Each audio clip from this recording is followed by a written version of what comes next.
communism doesn't work. So what it has to have is constantly an enemy. And that's the difference between Christianity. Christianity, the supposition is love and acceptance and forgiveness. And so you have something truly evil, which is this Marxism, which is Western, the most decadent Westernism. The idea of you have to have an enemy. We have a perfect society. We're going to have it all. You're going to have all the land and the food and whatever you want. It's all there for you. And then when it doesn't come, we go, well, we would have it if it wasn't for these guys over here. It is a wrong philosophy, but it's a philosophy that keeps getting repackaged. And they make it some shiny, it's a new shiny turd. And whether it's called communism, whether it's called socialism, or whether it's repackaged in the form of this thing called woke, it's the same thing.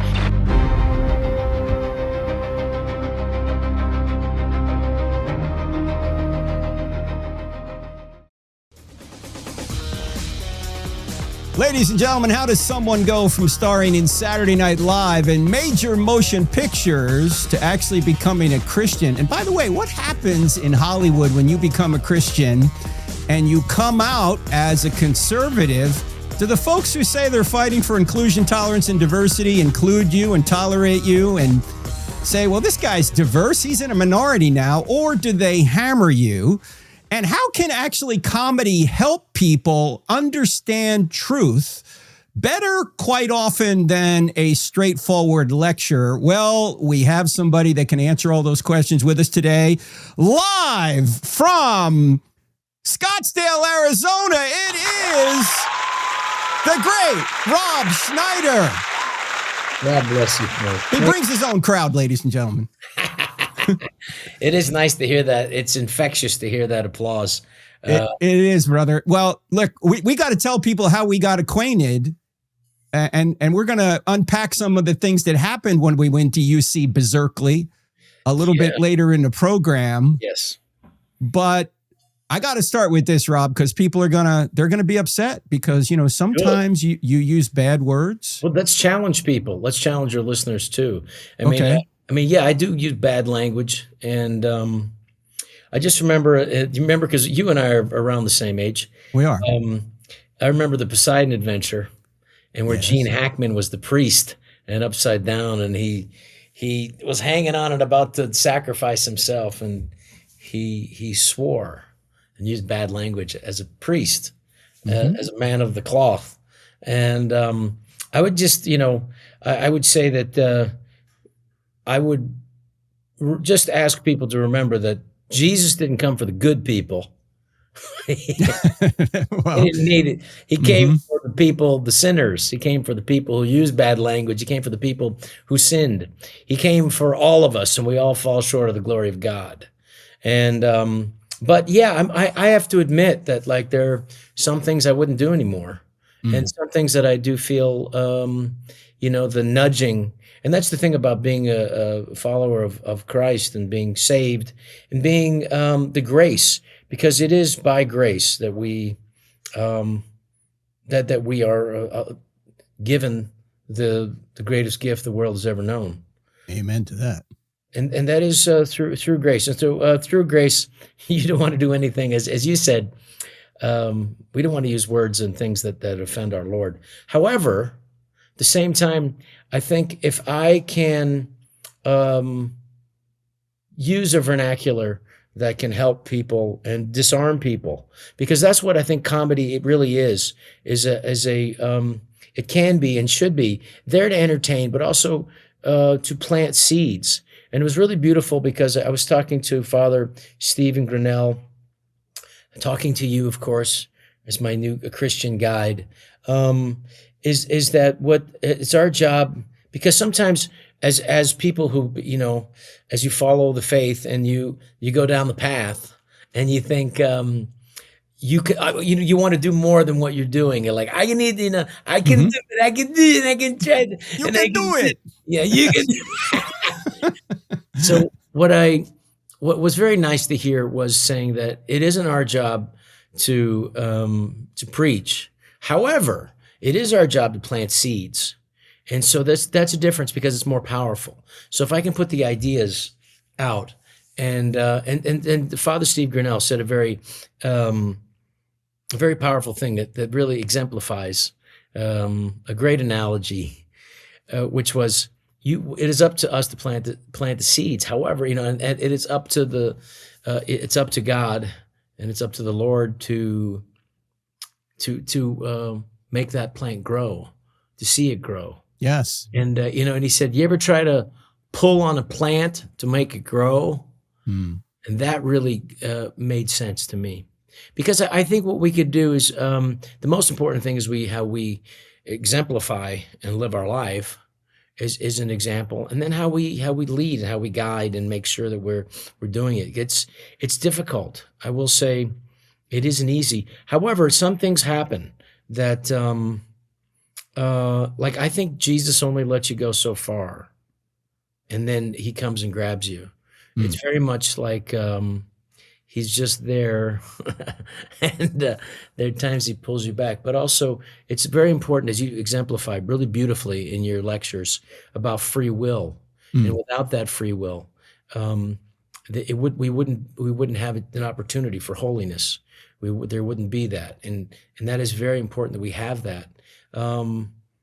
So it is for me, working in Hollywood, I think the whole idea of entertainment and what you're seeing is a manipulation and an indoctrination to something that is less than holy. And I think it can be. I mean, the beautiful thing about acting and about the is you have a chance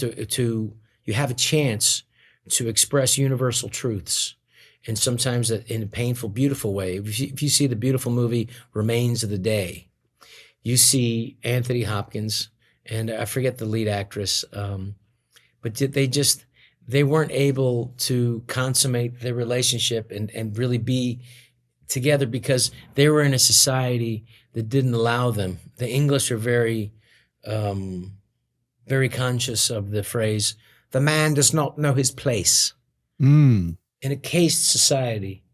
And that's why they couldn't live their dreams. That's what was so beautiful about America, is you really can. You can. But none of that means anything if you don't really have faith, if you don't have that grace from God. Because I find, and I see a lot of people in show business, and I feel it, and I felt it myself.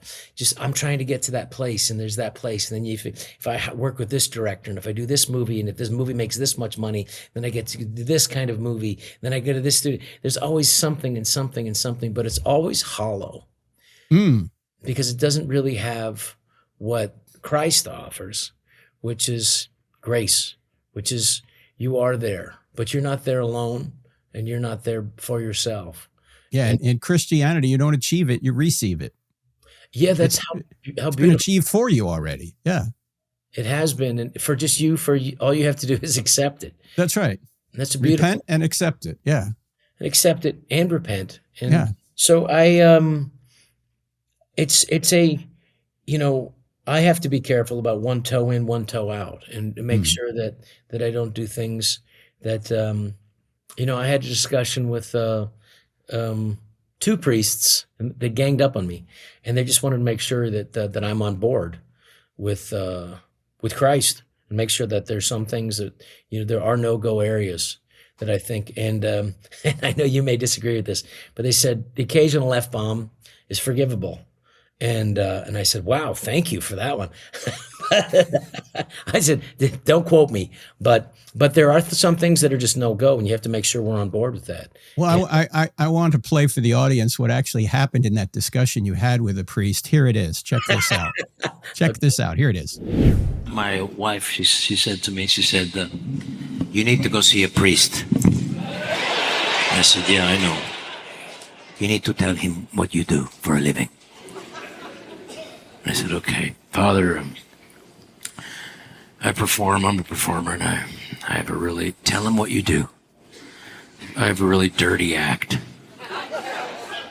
And he said to me, well, Robbie, you've got to think about maybe making some changes, do what you feel is right. If you pray about it, I'm sure you'll have the answer. I said, yeah, you're right.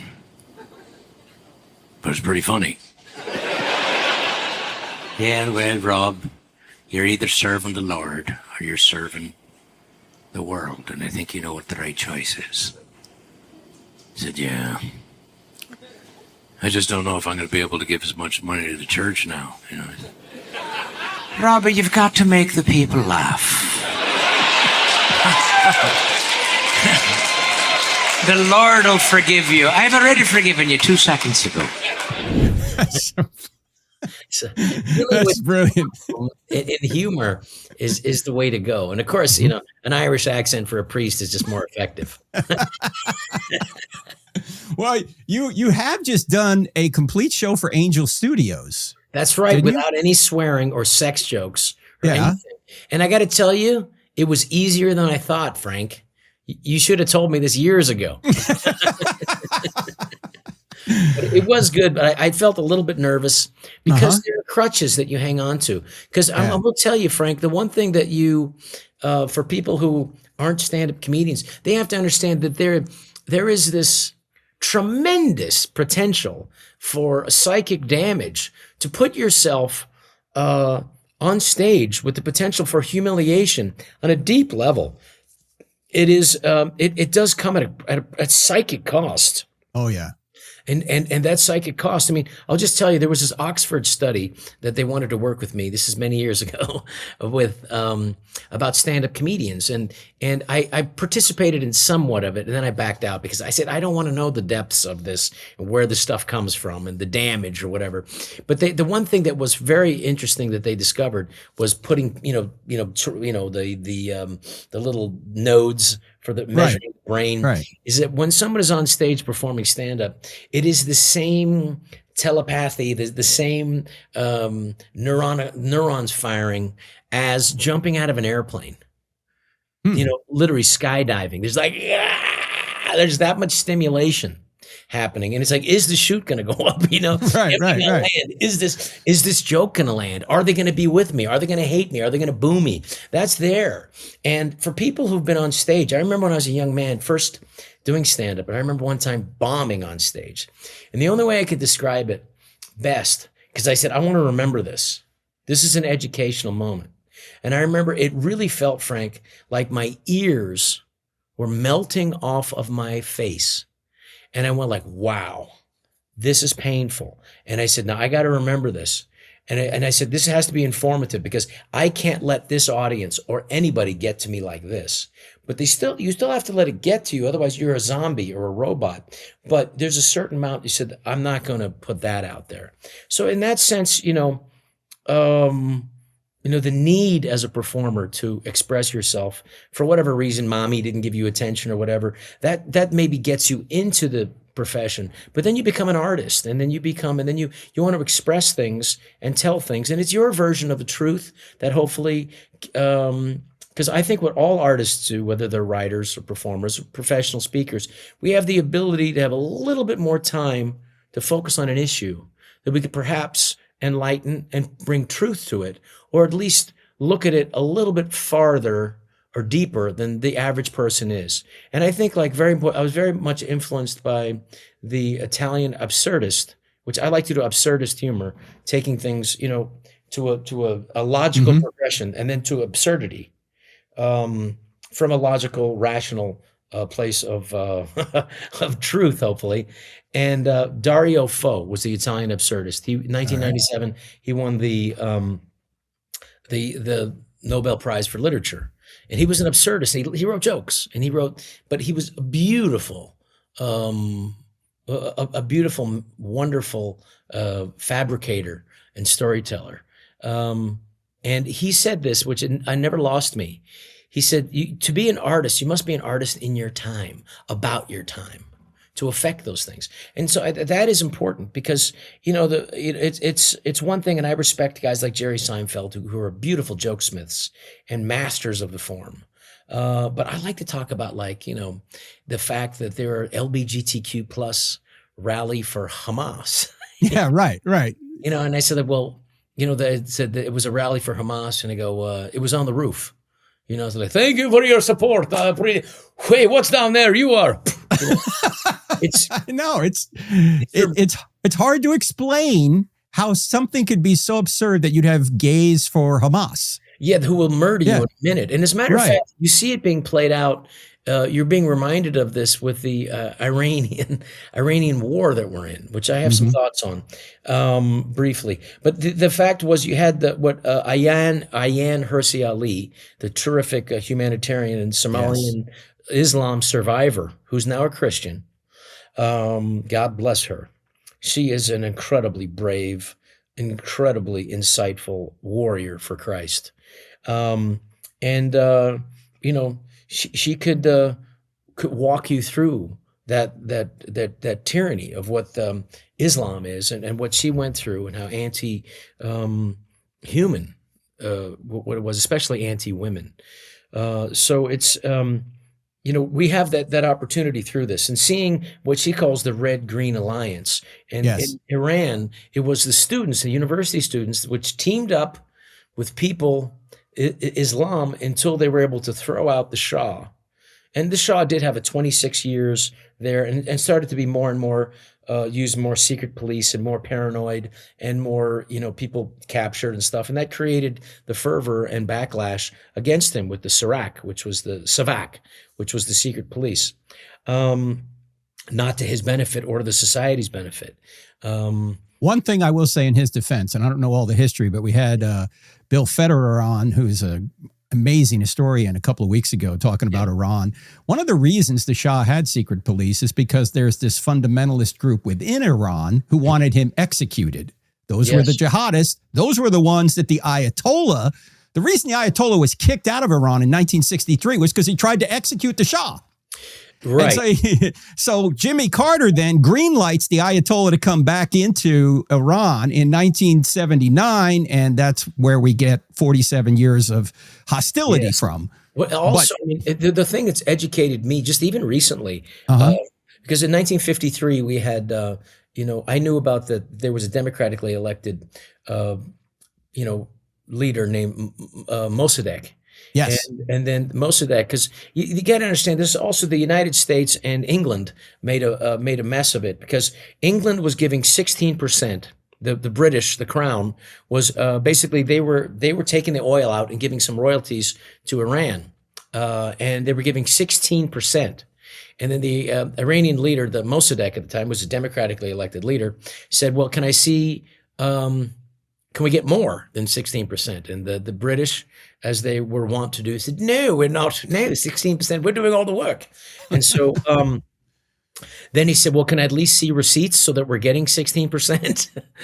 And they refused. And then Dean Acheson, who's the American attaché and diplomat, said, very quote, so that the Iranians kicked out the Brits and nationalized the oil. And that's what Dean Acheson said, the famous statement. Never before has so few lost so much so quickly. And that's when they kicked out the predecessor to British Petroleum. And then after that, they went to Truman and they said, the Brits, and said, "Can we, get money to throw out this Mossadegh and have a coup?" And Truman said no. And then Eisenhower got in, and Eisenhower gave $1 million. And what they did was they got one group to go and protest, and paid protesters. 1953. Gee, you'll never see that again, will you? Yeah. And then protesters, it didn't work. And then they got two protesters and they burned down the presidential palace. And then Mossadegh jumped over the back fence, and then it was 26 years of the Shah. So, something didn't start right there. But what you had is these people, they're not even Iranian, is what I just learned, is that they really are. I mean, if you look at the flag, it's in Arabic, and these are Egyptian mullahs who've hijacked this country for 47 years. Yeah. And how I feel about that, the war, is that a lot of American foreign policies, you go, these people are bad, like Saddam Hussein, but he's secular at least. You can say, Arafat, bad, murder, but like he's secular. And we replace them with something worse, these Islamic fundamentalists. And it just keeps happening. We keep doing it, even Nasser in Egypt. So this is a repetitive thing in the United States happens. But however, I can't think in any situation of anybody that could come in and be worse than the Ayatollahs and the mullahs in Iran. Especially when they have uranium a mile below the ground. You don't need uranium a mile below the ground if it's for just commercial use. If you're just trying to do a reactor, you need to have it a mile below the ground if you're trying to enrich it and you don't want anybody to know.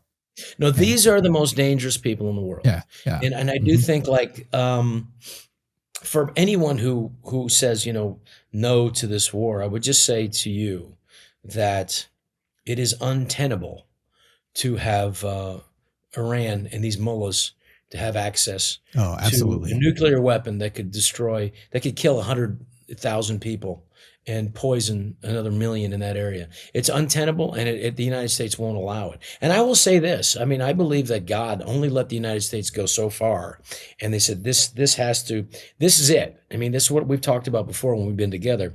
The United States is the beacon of freedom in the world. This is it.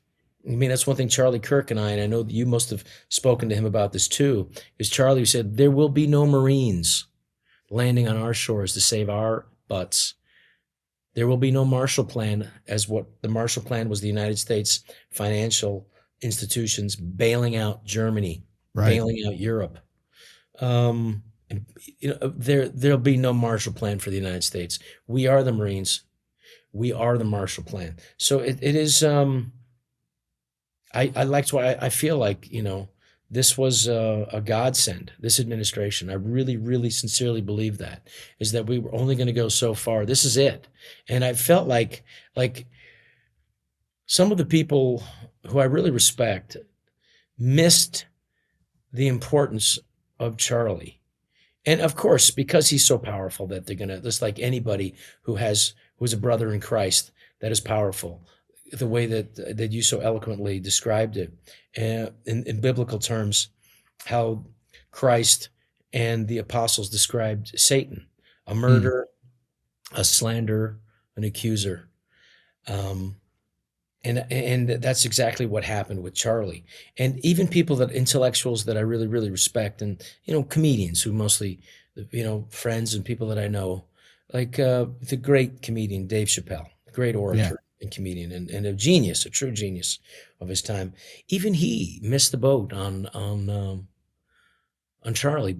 And he said in his last special, and it was, sad for me to see that he didn't understand what it was. Because there were comparisons to Martin Luther King Jr., Dr. Martin Luther King Jr.'s assassination and Charlie's. And he said, he was almost offended by that. And I said, you're missing it. It's different. But like, Dr. King was there for his people and for all people to be treated equally, regardless of their race, regardless of their skin color. They need to be all judged, all of us, on the content of our character. And that made the world and made the United States a different place. And we've been better because of Dr. King. Charlie, on the other hand, saw what the potential tipping point was for Western civilization falling if the United States fell. And he saw that. And for those of us who were able to see after COVID and see what was happening in the United States and how this could be a forever blue one-party system, that was a threat. And a threat not just to the United States, but for the world. Because if the U.S. goes, so goes the Western civilization. And if we see what's happening in Europe, and if we can glean what is happening, we can see the progression of a truly evil that is happening in Europe. There's a destruction of churches that is happening daily, weekly in France. And you see 100,000 Christians murdered in Nigeria. And then you go back and you realize, and you can look it up or just go to ChatGPT. You can go to Grok, which I prefer, and you go, what were nations that were formerly Christian nations that have been taken over? And you go Egypt, Jordan, Syria, Turkey. Keep moving. All of them. Yeah. And soon, I can't say that the United Kingdom, I refer to the United Kingdom as of all the Islamic countries, I like the United Kingdom the most. Of all the Islamic countries. Well, when we were at Berkeley together, I'm so glad you brought Peter Boghossian with you. And I've had Peter on the show a few times. My favorite almost Christian atheist. Yeah, he's an atheist, but he gets it. And he puts it this way. He thinks Europe is in hospice, Rob. that he thinks that unless they change course right now and stop importing people who will not assimilate and who will try and impose Sharia law on Europe, all of Europe's going to go that way. And he's probably right. By the way, Mark Stein said this 20 years ago. He wrote a book called America Alone. And ladies and gentlemen, if you're going, man, I never knew Rob was so up on history and all this, you need to get his book. His book is called You Can Do It, Speak Your Mind, America. I read a lot of that book. I haven't read the whole thing yet, but I was learning a lot about history, Rob. I don't know where you learn all this history from, but you're well read. Well, thank you. I think we have to look at history and look at to glean where possibly we could go and what has happened. We have to pick up on it. I mean, like Ayaan Hirsi Ali and Peter Boghossian are both agree, and Ayaan Hirsi will tell you that she believes that England and Europe is lost. Yeah. And that the United States really is the last hope. But where do we go from here, and how do we keep this? I will say that I was just at the State Department yesterday. I spent the day there, and we're in a good place. I really feel like they're doing very with Marco Rubio and this current State Department. His staff. I didn't meet with Marco, but I met with his staff and his people that work underneath him. And these are American, very proud people that love this country deeply and are doing everything in their power to make sure that this country remains safe and this remains a Christian nation. And it really is. And for people who, it's funny because you even go to ChatGPT, even Grok, and they'll say, it's a secular nation. It is, it's not meant to be. And it's like, no, it's such a disappointment that the people who program artificial intelligence. I guess it depends on what you mean by a Christian nation. Is it a Christian nation prescriptively? No, you don't have to be a Christian to be an American, right? No, you don't. But was it a Christian nation descriptively? And the answer is yes. That's it. All of the founding fathers, and our nation presupposes a theism, that there's a God out there as a supreme judge of the world. That's what our Declaration of Independence says. We don't require you to be a Christian. Christianity can't do that anyway. It's Islam that tries to require you to be a Muslim. However, Christian principles are throughout our three-branch system. The founders quoted Deuteronomy the most from any other source that they ever quoted from when they were writing, say, the Federalist Papers or these other papers or books that they were writing at the time. There's no question that our country came out of a Christian worldview. As a matter of fact, it's funny because that you mentioned that it's because even atheism has even atheists, they long for the divine, and they even in whether they know it knowingly or not or choose to ignore it, there is in the age of enlightenment when they had when Copernicus and Galileo were heretical in their discovery that it wasn't the Earth that was the center of the solar system, but in fact it was the sun, and that we'd orbited around it. That was heretical, and Galileo was sent to a German prison and had to recant. I didn't say that. Did I say the sun? I meant the sun could be, but no, it doesn't have to be. He actually was put under house arrest. He was in German prison. But who's put in German? Was it Copernicus that was sent? Okay. I don't know, but Galileo actually had the Pope as a friend, and he mocked the Pope.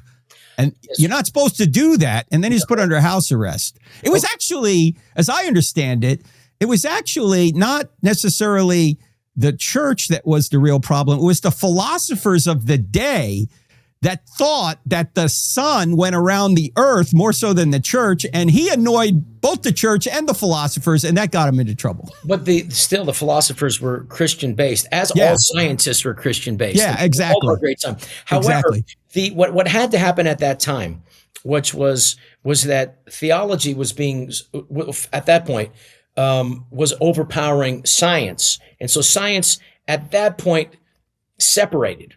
And so it separated, but theoretically, they didn't really separate. What they did was there was, instead of saying God's laws, they went the laws of nature. They just they still have laws which are based on Christ and on God and Judeo-Christianity. But they just took out the lawgiver, but they still had laws. And where do laws come from? A lawgiver. The Thank you. lawgiver. So who is that? Yeah. So they just ignored that. And so what happens was you had this development which was separate from theology, but still theologically based and ignored. But so you had somebody. So if you had somebody who's like a sociopath and a killer, theologically we'd call him evil, and through science they would say sick. But I think you can call them sick and evil's one and another the same. So that you kind of have that. So for our friend Peter Boghossian, I would say he is in that category. But I would say also not sick. No. I'm sorry. What category? It's the category of science. And without the lawgiver. Right. Yeah. But I would say though that there's a deep religiosity to him, and there's a deep morality to him, which is God given. I mean, absolutely. It's written on his heart. Hey, I want to ask you, because I know that our viewers and listeners are going, Rob Schneider, brought up in the Bay Area. How do you go from the Bay Area to being a star on Saturday Night Live? You get into movies, and then how do you become a Christian? Just start with how you got to where you became an internationally known comedian. How did that happen? How did you get on Saturday Night Live? Well,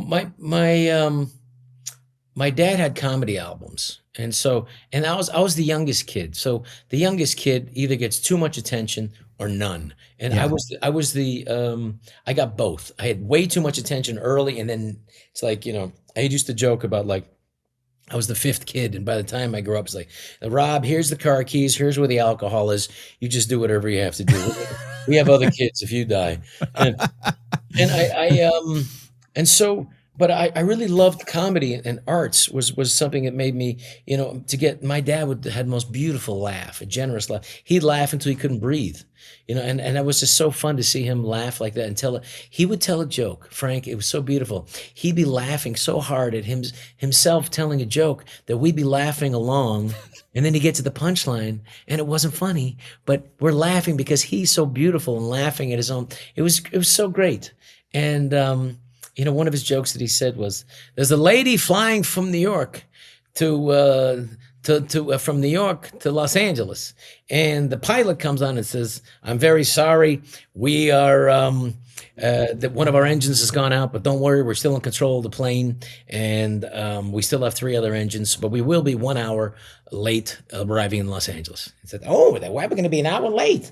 And then a little bit later, the pilot comes back and says, "I want to apologize again. We've lost a second engine, but don't worry. We still have 2 engines. We're still in charge of the plane. We're in control of the plane. I apologize, but we will be 2 hours late arriving in Los Angeles." He said, "Oh my, 2 hours late." And then a little while later, he comes back on and says, "I have to apologize. We've lost our 3rd engine, but don't worry. We can still fly the plane with 1 engine. However, we will be 3 hours late arriving in Los Angeles." And then she says, "Wow, if we lose another engine, we're going to be 4 hours late arriving in Los Angeles." Mildly funny, but yes. He would tell it and he'd be laughing so hard, Frank. It was just so beautiful that you're laughing, and it's just this moment of pure joy. What was it part of you wanting to see him laugh that made you funny, that you looked for jokes, you looked for ways to make him laugh? I tried to make him laugh, and my mother, she was Filipino, so she didn't understand jokes. I mean, because it's a different culture, different language, but she had beautiful timing. She would laugh beautifully, like, "What does it mean?" And so it was just, and I never really fit in, Frank, because I got Filipinos on this side, beautiful food, the nicest people. When you go to a Filipino person's house, they never talk about themselves. They say this to you: "What can I do for you, my dear? Robert, what are you doing?" So the most beautiful people. And then the Jews with great jokes. And Uncle Norm Applebaum, who changed his name to Appel, that was the same. And though you had to stand up and tell a joke. Everybody had to go around. So you knew when you went to Uncle Norm's, you're going to have to tell a joke. So you better have a good one because you want to get that laugh. And so it was beautiful. And then, I didn't want to do a normal job. And though I liked history, I didn't think that there was a way to make money at that, There isn't. And then I just, I remember like when I was 15 years old, I heard from somewhere, like one of my friends who also liked comedy, he said, "There's a place in San Francisco called the Holy City Zoo. And that's what Robin Williams performs sometimes. He said on Monday nights, if you sign up, they'll let anybody on stage for 5 minutes. And I told my dad, there's a place called the Holy City Zoo in San Francisco to let anybody go on stage for 5 minutes if you sign up on Mondays. And he said to me 2 words, "Let's go." All right. That was beautiful. And then if I wouldn't have had success, when you're 15, it's weird, because it's like, Yeah. you're like, everyone's embarrassed that they're drinking in front of a child, in the audience. So it's not comfortable. But by the time I was like 16, I did a little more, 17, 18, 19. Same place. You'd go there Monday nights. Yeah, I would Okay. just, and then start to perform. But by then I start to get little gigs here and there. You make 20, All right. 15. You just show up for nothing and just perform. And then by the time I was 19, I was doing it full time. And then 20, I was on TV. So, I mean, the thing about it is, if the arts are this, if you're really having a good time, it's contagious and it's beautiful. Just like my dad laughing hard. If you find something really funny, and what I would talk about was like, because I was always looking for humor, and humor is this beautiful thing. It's a great description of like inspiration, inspiratu in Latin, and then inspire though comes from the Greek, and inspire, creativity, inspire. It means God's breath. Isn't that beautiful? It's not God's whispering, telling, "Hey, tell this joke," whatever. It's not even a nudge. It's a, and you go, "What is that?" So there's something there that just gives you that little idea, that little something. And What TV show were you on? What happened? well, I got on this show. It was called Comedy Tonight, and it was and that led to me getting on David Letterman's show shortly thereafter, and then HBO Young Comedian Special. And the next thing I know, I'm like in my early 20s. I'm on Saturday Night Live. It was Did Lorne Michaels call you up? Like, how did that happen? Well, I moved to LA. Dennis Miller was he's the guy who really discovered Adam Sandler, David Spade, and me.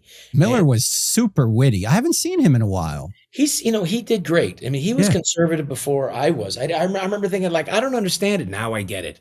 Because you don't, that there is a culture that's constantly under attack. And the idea that, progressive, it sounds like a very good term, but what it is a manipulation and an attack. It's just another way to degrade what is working. And that's what I find it to be, was tolerance at its zenith is intolerance.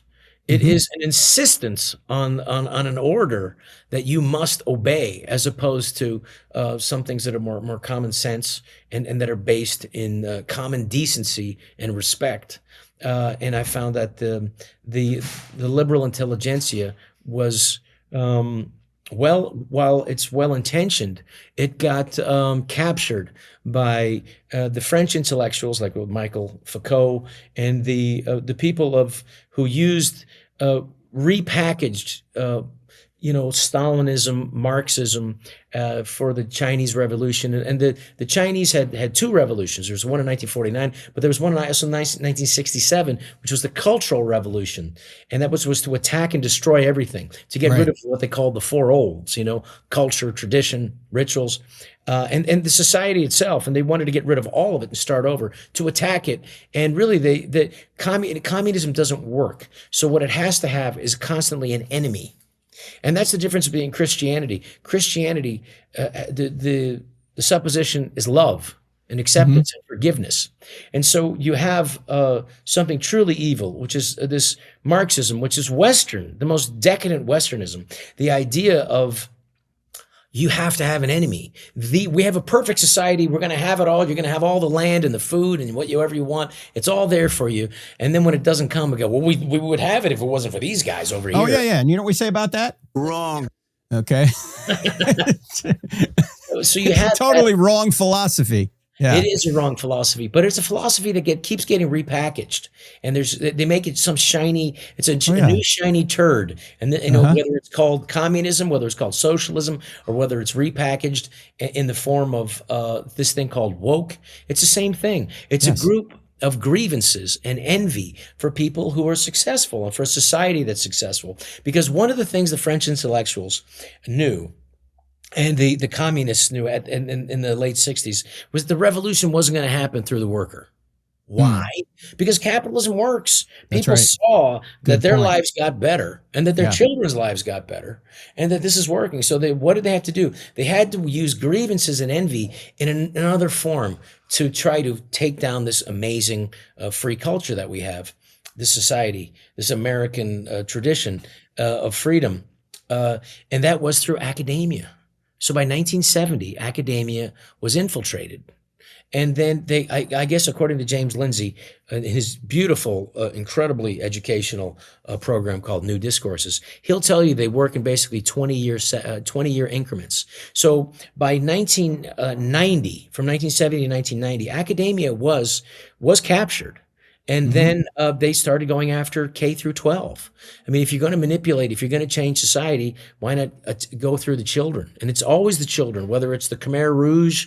You can see like the people that were most likely to do anything that the government told them to do, including killing their own citizens, whether every educated person, every doctor, every lawyer, anybody who was college educated, to murder them all. They chose 15, 16, and 17-year-olds because their brains aren't fully developed and they will become easily radicalized. And we're seeing some of that now. Hey, by the way, this is exactly what you said in your opening comments when we were at UC Berkeley together. Just for those of you that don't know, friends, I was supposed to go to Berkeley with Charlie on November 10th. And of course, Charlie remained in glory. And so Rob and I went. This is the first time Rob and I got to know one another, to be with one another at that event.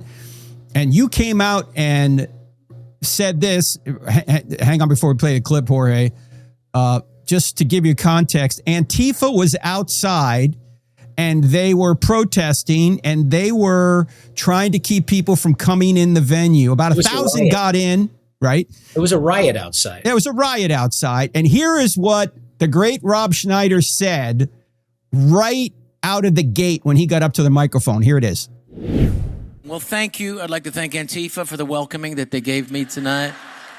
It was beautiful. I mean, they didn't have to bring, fireworks, but I appreciate it, because I know that's spending money, and they didn't have to dye their hair pink either for that, but I appreciate it. I am proudly from the Bay Area. I'm right here. I'm your neighbor. I am your neighbor, and I love you. And I love this. I love Berkeley, and I mean that. I love the history of Berkeley, and I believe that what is happening now, I think, is a blip, and it is a intolerant blip, and it's hopeful. I have this whole speech thing I'm going to talk about and a couple of dumb jokes, but we are in an age of emotion. When historians look back and go, what happened, and what was that all about? And it was because if we give in to our emotions and that desire, then we can. If you give in to those desires and those passions, if you use that before your sense of reason and rationality and logic, then you can be manipulated like the people outside this building right now. They're coming not from a place of rationality. They're coming from a place of emotion. Rob, this is the greatest country in the world with the most freedoms, the most prosperity. And yet we had people outside there who were completely emotional. You couldn't reason with them.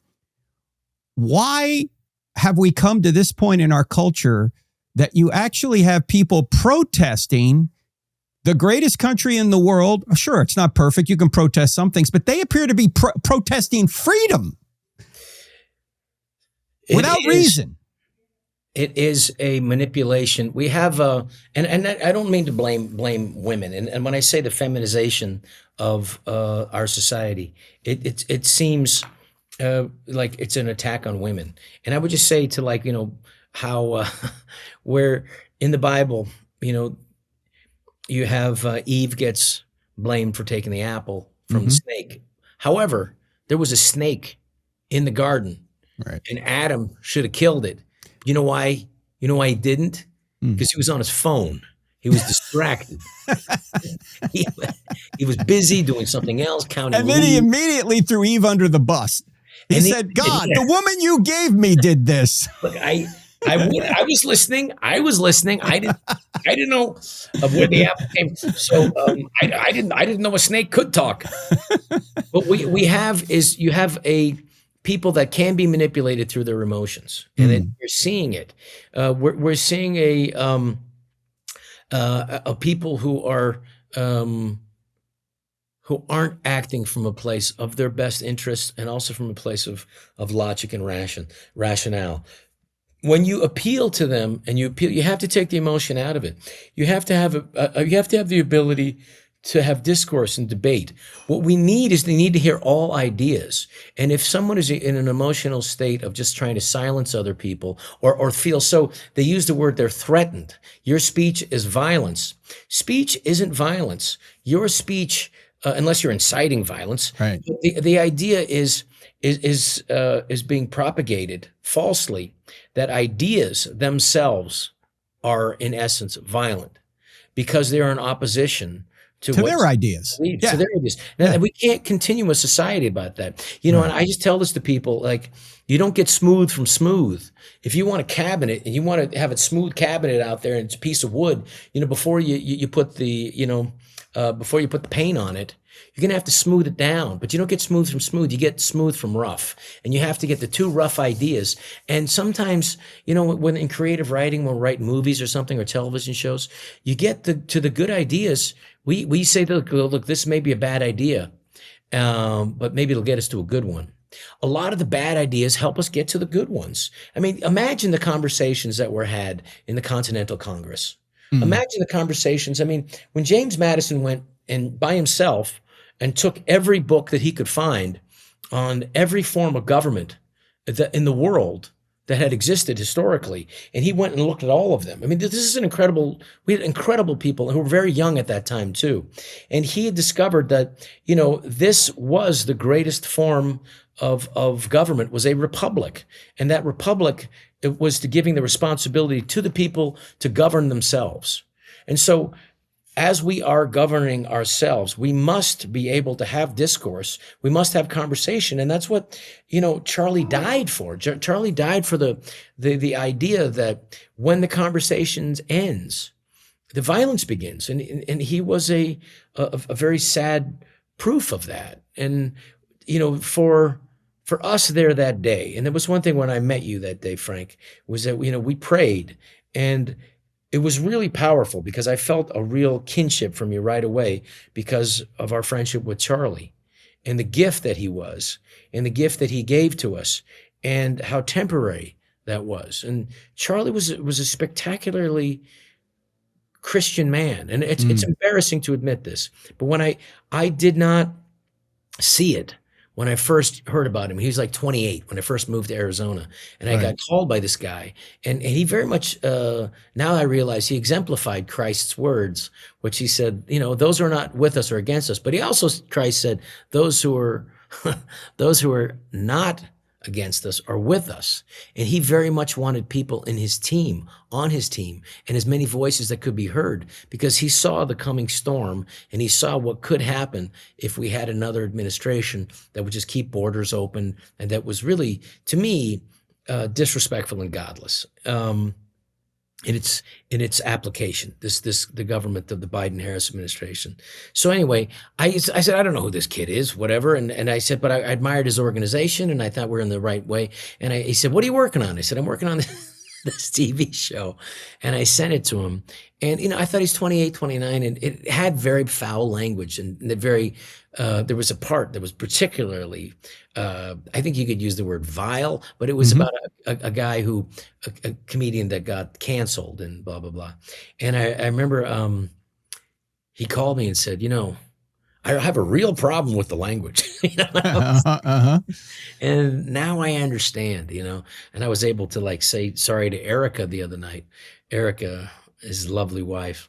You just did a nice event with Erica out there in Phoenix with their organization. Yeah. And she told me personally, I think I sent it to you, that you were beautiful. You pulled together both comedy and honor at the same time.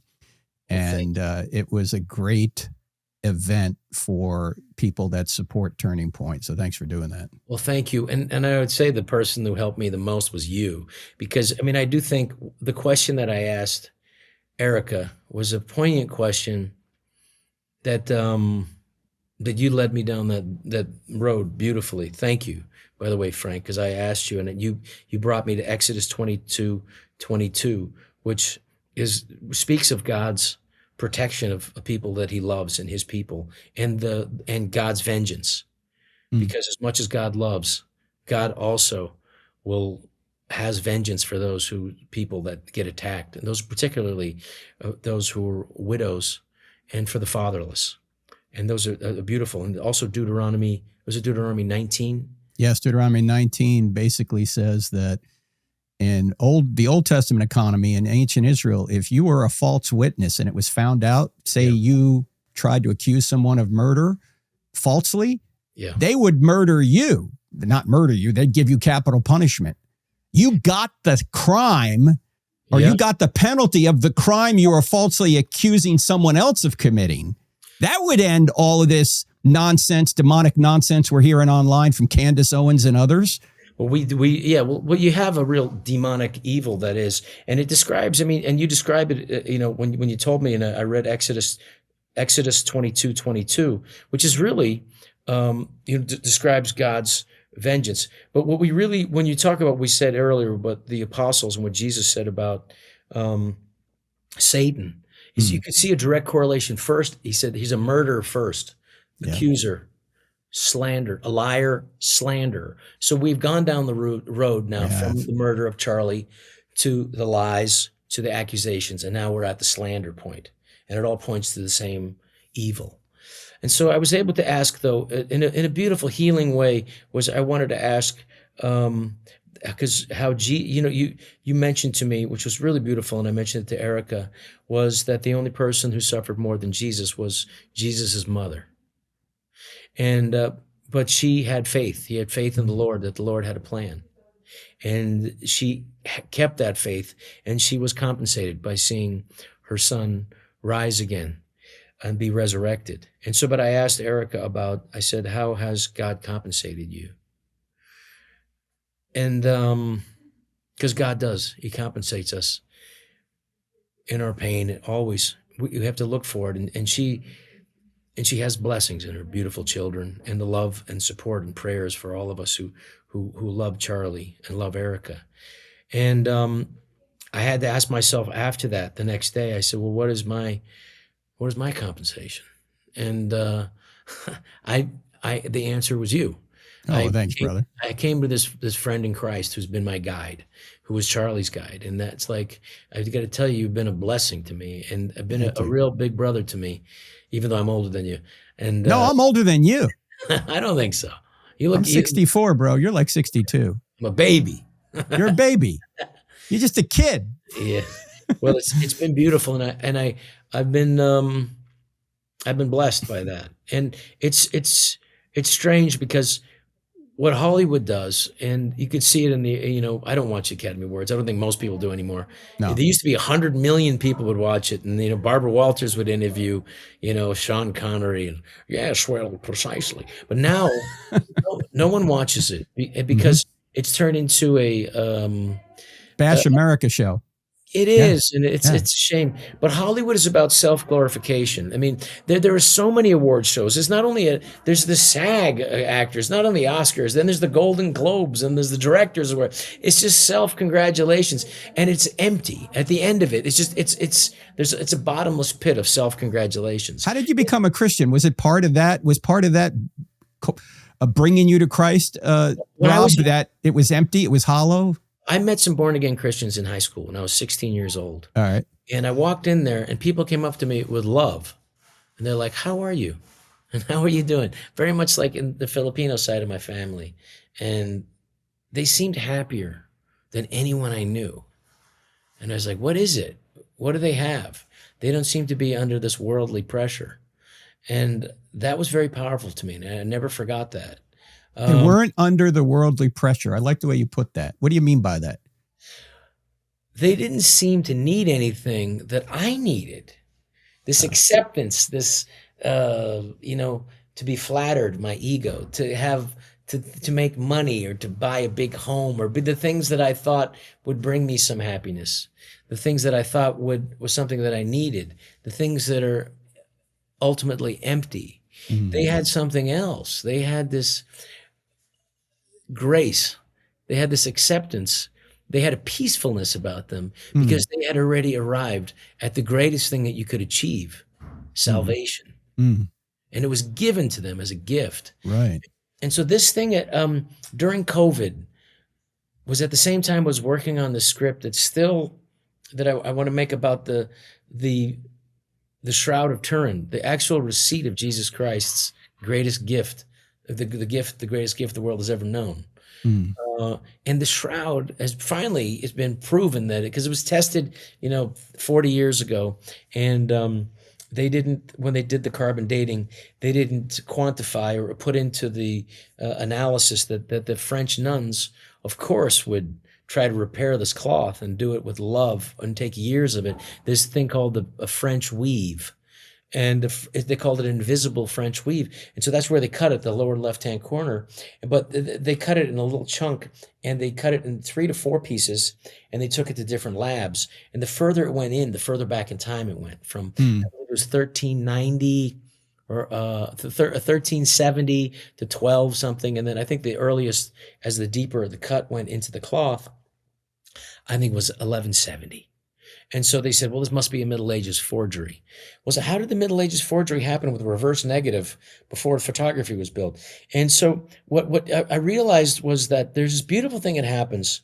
And Charlie Kirk was really, when he went to universities, talking about the sanctity of human life, and that is not, as soon as conception happens, there's another separate DNA there, instantaneously. Yep. It isn't still the mother. It isn't the father. This is a unique life, unique in the universe. This beautiful thing, but even more so, there's a beautiful thing that happens, and you can call it as some sort of reaction that happens. But what it really is a burst of light. As soon as the human being, it's as soon as the egg and the sperm come together, and there's this flash of light. I've seen that depicted before. It's amazing. Let there be light. Yeah. Let there be light. Yeah. Let there be life. And that this thing, that flash, and I always remembered it from biology and always thought about it. And then that flash of light is the flash of light when Christ was resurrected. And that's the thing on the cloth. I'm convinced that's what thing on the cloth is at the very, very top, only in the very top fibers. And so you're writing a show about this? A movie based on this beautiful, it is the receipt. This is the actual, if you look at it, and the way that we can prove that it is now that it's finally through radiology, they've been able to test it. It's a 2,000-year-old cloth. It is, yeah. And they've also found pollen on it that goes back to first century Israel. Yeah. So this is, so now we have the place and we have the date, and now you also have the wounds. You have the 40 different wounds that happened from this the thorn, the crown of thorns, and then you have the real evidence is that if it was 1170, if it was truly 1170, that's when it was a quote forgery, even though they have no way that modern science could even repeat it today. There is a painting that shows the burn marks, which basically 4 diamond marks, 3 in a row and 1 higher. That was a painting from, I believe, the 8th century. So that already predates that there's a painting of the cloth that was being hung up. The king would hang up the cloth, and somebody made a painting of that. So this predates that original marking. And then if it was a middle-age forgery, every painting that you saw, every sculpture, every fresco of Christ on the cross was through the hand, and now and through the feet. And we know that that's not the way they crucified. Now we know it was through the wrists, and also there was something that was found finally that was 2,000 years old, a nail from the Roman age, 2,000 years old, and a heel bone, because that was the only way to get the body. And that's the fact of that's how Christ was crucified, through the heel bone. And that heel bone, then you could maintain the weight of it. And And that's the real crucifixion. And that both of those facts are displayed with blood on the shroud. So it is an artifact of proof of resurrection of Christ. And so this is something that you can't, when you know something, you can't unknow it. And this is was really powerful and beautiful. And that this did survive, as did the face covering of the cloth, and they all match up. So you have this thing that now can be proven as a 2,000-year-old cloth with all the biblical descriptions of the torture of Jesus Christ and his crucifixion. And you go, well, you can't unknow that now. And this is a very powerful moment. And then seeing the global tyranny that happened over during COVID, and that really brought me to the realization, and then knowing Charlie. Rob, what kind of price have you had to pay in terms of coming out as a Christian, coming out as a conservative, with your career and threats? What's happened? Can you articulate some of that? Because you and I have talked privately about that, and share what you want to share. Don't share what you don't want to. Don't share what you don't want to share. Well, I mean, I will say that I've gotten death threats. I've gotten. I mean, the career, the Hollywood career has ended. Okay. I would say the slander, the lies, the denunciations, but they all pale in comparison to what of course, what the people who've, as Abraham Lincoln described it, the last full measure of devotion for our country and our nation under God. And when you think about every apostle, all of them except for one was martyred. They were all killed, whether beheaded, stoned, crucified upside down.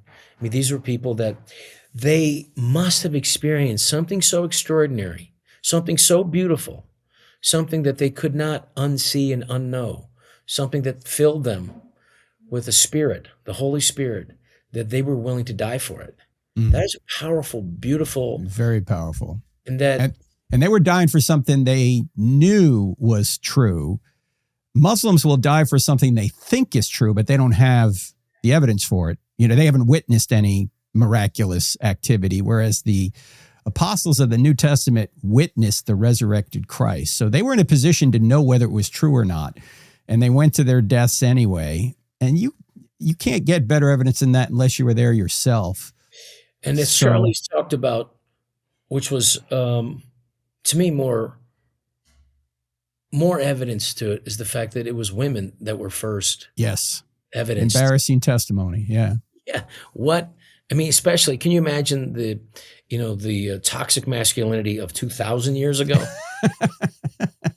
If you were writing a story, you certainly wouldn't come up with, my chick's the one who saw it. I mean, I came there after. No. I was hiding. I was hiding for fear of the Jews. Yeah. So that you have, I think that is something that they were trying to describe, something factual that they had experienced, and that's what happened. So I think as far as whatever, I think we are, as Americans, we are gifted with this incredible freedom, and it is our responsibility to continue this. And it's not just for our country, but for the world. And we need to step up for it, and whatever sacrifices we could make. I mean, it pales in comparison. I took my kids to into Italy, and we were outside of Rome, and we went to the American military cemetery outside Rome, and we walked to as many graves as we could. And I said, "This guy's 19 years old. This guy was 26. He was a sergeant. This guy was a colonel. He was 32."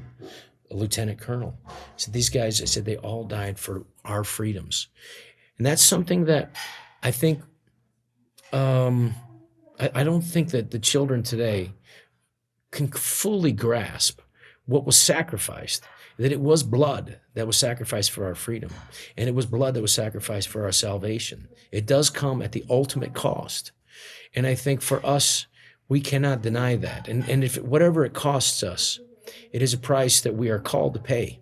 And if it's a show business career, or if it's money, if it's not, I can't afford to, whatever, or if I don't get movies anymore, I don't make, Deuce Bigelow 3, 4, 5, and 6. I think it's okay. But the blessings that God has given me is a peacefulness that I feel, and that I have a chance to, and I have an openness to it. And I said, God, I'll whatever you want me to do. And the next thing I know, I'm in a room with you. And I swear, when I was with you, Frank, in Berkeley, I was like, oh, because Charlie's not here, but I got Frank.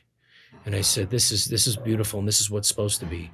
And that was a real gift. And that's the compensation that that Christ has given me in Charlie's loss. And I think it's a gift from Charlie as well. Well, it's a gift for me to know you as well, brother. And we're going to be together here in Charlotte on April 27th. That's the plan anyway. Yeah, we're going to do it. We're going to do it here. We normally do the Bible You Never Knew on Monday nights up at Freedom House Church in Cornelius. This time, Rob is going to join me, and we're going to have a good time that night. We'll talk about some of this, and we'll get some of Rob's great insights into the culture. I got to play this, Rob, because this is one of my favorite clips of yours. Okay. This shows how good comedy can make a point that maybe a straight lecture cannot. Several years ago, United Airlines said that they were going to make their cockpits more diverse. And here's Rob's short bit on that. Here it is. The CEO of United Airlines last month, the CEO, he announced of all the hiring for all the new pilots that are coming up this year, all the hiring for the new pilots, the main focus is going to be diversity. What? Diversity? Not the best pilots you can find? The ones with the most hours of experience? Ones you've done it before? Maybe? Nope, diversity. I don't know about you, but I'm sick and tired of flying all the time with these white pilots landing safely and on time. Boring. Now that makes the point better than any anti-DEI lecture could, Rob. Well, I think if the audience can get behind if the logic is there, then the audience can get behind something absurd. And it's absurd to begin with. You just have to get it to them in a way that that they can get it, and it's non-threatening to them. And well, it's beautifully done. And that's what humor is. It's pointing out absurdity, pointing out incongruity, to make people laugh. And that's what you do so well. I know the audience is probably wondering, like, how do you do that? What process do you go through to analyze something and find the absurdity in it to make it a joke? How do you go about doing that? Sometimes I'll just linger on it and go, why is that? Why are they doing that? And then I think about it, and I think about it, then I get to a silly place. Like for me, the longest joke that I've ever had, it literally took a year, but it was the idea of slave reparations in California. And I said, how can I explain how crazy that is? And I said, well, what is it? They want to pay slave reparations to people who were never slaves, to be paid for by people who never owned slaves in a state that never had slaves. And I said, okay, that is what the idea is there. And I said, well, you know what? It's kind of like, and it hit me. I was driving and it hit me. It's like paying child support for a child you never had to a woman you never slept with. That's right. That's what it is. Yeah. Oh God. It's like, yeah, that is crazy. But you have to, sometimes they could frame something or say something in a way that's so confusing that they, the word reparation, it's like, it just, you get lost in it, but it really is, it's like, these people, America also fought to free slaves. Do they get anything? Right. Yeah. What about all the people that died trying to free slaves? Do their families get anything? Yeah, but we ended it, didn't we? Yeah. Didn't we have a war to end it? Right. So I think what it is also, it's just another divisive idea to further degrade society. And as you said so well, all evil is a degradation of something good. And ending slavery was something good. And the idea that somehow we need to be punished for doing something good is a degradation of something important and good that we did. So you also have a joke that you're developing now, and people are going to hear this and go, how could he get away with that? But maybe you could tell a little bit of this joke. You told it on Gutfeld maybe a month ago, Rob, and it has to do with women and voting. Yes. Well, the idea is to challenge people and get them to a place where they maybe wouldn't get to themselves. And the idea is that the women are being emotionally manipulated into doing things that are against that are not only against their best interest, but against their safety. And they're being manipulated into it. And I go and I said, what's happening in Minneapolis, you see, and you see women being, that are using their sense of empathy, their beautiful empathy, which is requiring for raising children, this beautiful to get outside of themselves. But if they're manipulated emotionally, then they could use it to give empathy to someone who doesn't deserve it, who's unworthy of that beautiful empathy. And that's why I think we should reconsider the 19th Amendment. And they go what? And I say, because the fact that most of the women in here don't even know what the 19th Amendment is part of it, is the right to vote. And then I say, ladies, I'm not trying to take away your vote. You can, I'm just saying, not for the important things. You can still vote. You can vote all you want. America's Got Talent. The Dancing with the Stars. Employee of the Month at Whole Foods. But the idea is to what I'm really bringing up is the fact that we are being manipulated emotionally, and that we should really consider it and not be swung out by it. Now, how do audiences respond to that? Do people get mad at you? Sometimes, yeah. Okay. Sometimes people will walk out. But if it's a safe place, if they know that I'm not meaning any harm, and that I'm just trying to I'm trying to goad them into defending a position, or I'm trying to get them to, the idea is a very tough thing to change is belief systems, foundational belief systems. And the only way to get that is to subvert it. I mean, literally to come underneath of it. But if you do it in a safe place with humor, it has the ability to get them to maybe there's something to that. And as Oscar Wilde said, I don't know if he was the only one who said this, but he's the one that gives the quote. If you tell the truth and make them laugh, they'll celebrate you. If you tell the truth and don't make them laugh, they'll kill you. And I'm sorry to say that there is complete, utter truth in that. So, but I'm looking forward to seeing you on the 27th, and we're going to have a good laugh. And I love that we're going to get people to ask questions, because that was that we'll be able to ask. And I want people Charlie was beautifully did. He put the microphone down and said, if you disagree, come to the front of the line. And that's beautiful, because then we get to question ourselves.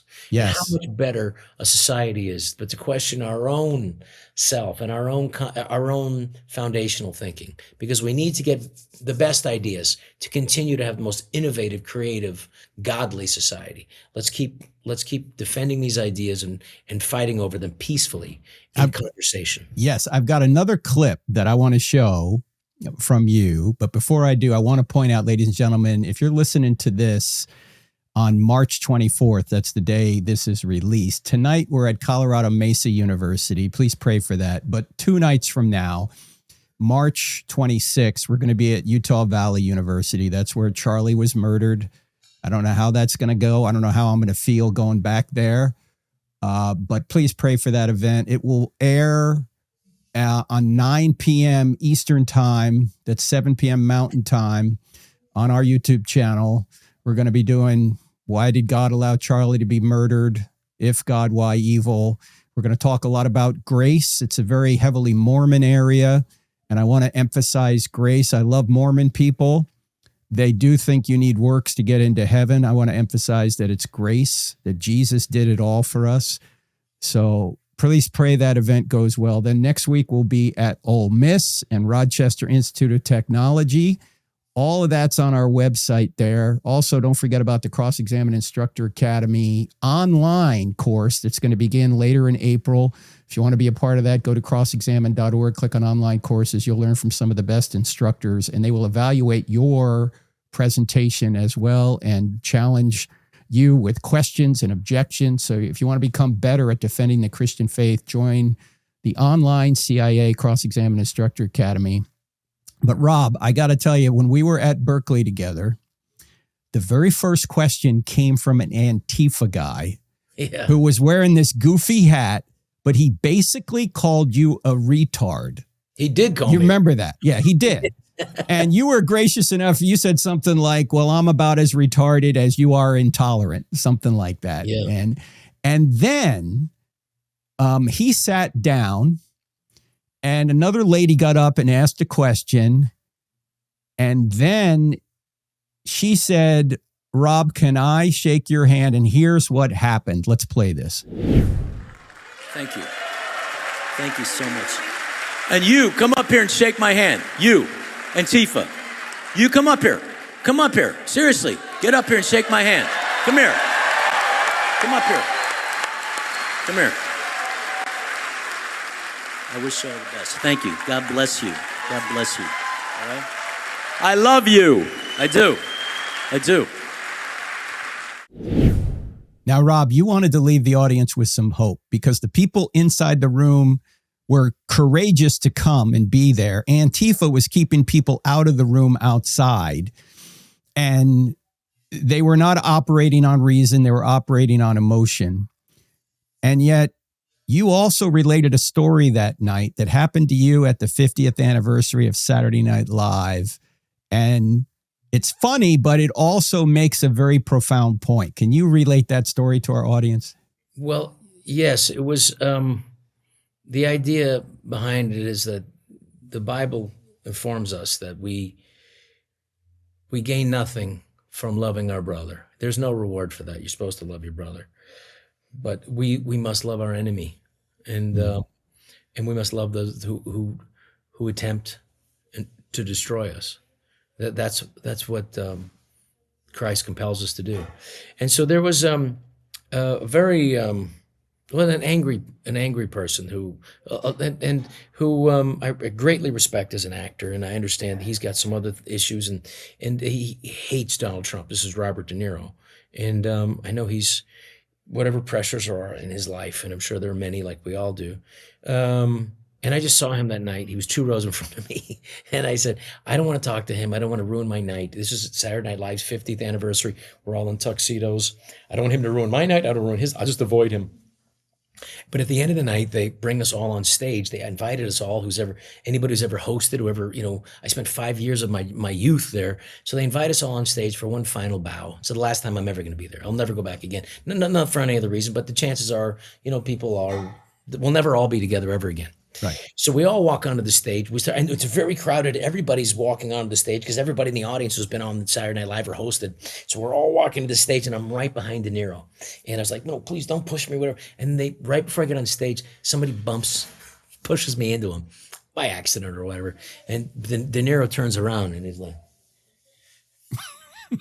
Schneider, how can you support that schmuck Trump? He's a schmuck. He turned you into a schmuck. I thought you were smarter than that. And the only thing I remember thinking was like, Robert De Niro knows who I am. But I swear I looked right at him and I said to him, I said, I love you. I love you. I really love you. And they just said, okay. And that was it. So at the end of the day, it's got to come from love, and it's got to, we have to, reflect God's light, and that's love. That is it, and that's up to. It's not up to the other person. We're not going to be able to control how some other person reacts. Well, we can do it through love, and if we do that, then you have a chance to find some peace, and that's what's called for. That isn't to say we can't be strong. We have to be strong, and that's why we know you love the sinner, but you must hate the sin. We have to fight against that. We have to fight against evil. Especially now ever, because I think our constitutional republic is under threat. Yes. Our way of life is. So we have to be strong. But it's got to come from a place of love, or it'll mean nothing. If we just try to cancel the cancel culture with our own canceling, we'll achieve nothing. I remember Charlie said this, Rob. He was saying, if there's someone in your family that wants to cancel you because they disagree with you politically, don't return the favor. In other words, still accept them. Just because they have different political views doesn't mean that you can't love them as people made in the image of God. You may disagree very vehemently about politics, but that shouldn't cause you to break a relationship. Why would that cause you to break a relationship? So we disagree. That's beautiful. Just Charlie would say that. Don't be that person that breaks a family relationship or even a close personal friendship over politics. Yeah. I think that the Bible is clear on how we ought to be in terms of policies, especially related to life and gender and marriage and safety. That's the purpose of government, to protect innocent people from evil and punish wrongdoers. But if some people disagree with me over that, I'm not going to break fellowship with them. Yes, absolutely. And you weren't going to do that with De Niro. You reached out to him and said, look, I love you. We disagree, but I love you anyway. Well, that was, I prayed before I went there. And I do think that was, we must, as best as we can, at our best, is try to reflect that light.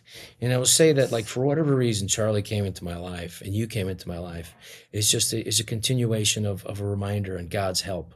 And like that beautiful thing that we can get to, where we can get to grace, not from ourselves, but from Christ. And at that moment when we need it most, we'll find that. And it'll come from a place of strength. I felt compelled to just to tell him that I loved him and that we love all God's creatures, and everyone is, and especially from somebody who's in pain or someone who's in a place of anger. I think it could help dissuade that, and it could at least remind them that there's another human being in front of you. Yeah. That we're required, that we are all deserving of respect and dignity, because the human soul, God-given, made in every human being made in God's image, is deserving of the dignity of that great gift of being fantastic. That's my brother, Rob Schneider, ladies and gentlemen. You need to check out his book. You Can Do It. Speak Your Mind, America. There's so much personal information in there, stories in there. Bad language. The next book, I'll clean it up, Frank. Okay, the language, that's all right. But I actually learned a lot reading that book, as I said earlier, in terms of history and your family came to the Philippines, and I learned a lot about the Philippines just reading that. And Thank you. It was enlightening. And you're right. We need to speak our minds, because when we don't speak up, evil will prevail. If we don't push back against Satan, Satan will prevail. As Edmund Burke allegedly said, if he didn't say it, somebody brilliant said it. The only thing necessary for evil to prevail is for good people to do nothing. Absolutely. And too often we've been doing nothing because we've been just too comfortable, and we don't want anybody to be mad at us. That might cause us some pain and some discomfort. Yeah, it might, exactly. Well, we have to. I mean, comfort is something that let's not seek that out first. We have to be able to speak our truth and show God's light as best as we can. Hey, I love you, Frank. Let's talk soon. I can't wait to see you. We're gonna have a great event together. We are. All right, thanks, brother. And check it out. It'll be on our website, crossexamine.org. It's scheduled for April 27th here in Charlotte. Much more, and Lord willing, we will see you here next time. God bless. If you're looking for solid answers to life's biggest questions, don't miss the latest episode of I Don't Have Enough Faith to Be an Atheist. Find it on Apple Podcasts, Spotify, Pandora, iHeart, OnePlace, and Podchaser. Tune in, discover the truth, and share it with someone who needs it. Let's keep spreading the truth together.